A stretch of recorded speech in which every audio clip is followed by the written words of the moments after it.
Hello, hello! Welcome! Jacqueline here again. Update po tayo sa low carb series ko. So, it was my day off yesterday, Saturday.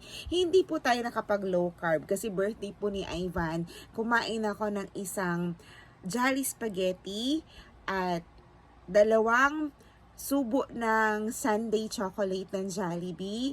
At ano ba?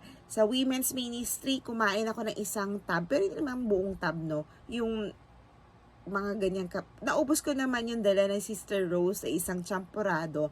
Kumain din tayo ng pansit malabon na in-order ni Sis Mercy. Ano pa ba? Nag-coffee ako. Pero syempre yung coffee kasama naman sa diet natin yan, no?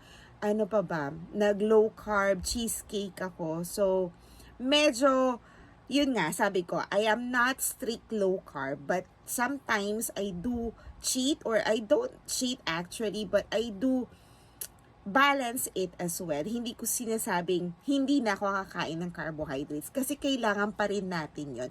But I can make sure that I can do the low carb 6 days a week kasama ang fasting.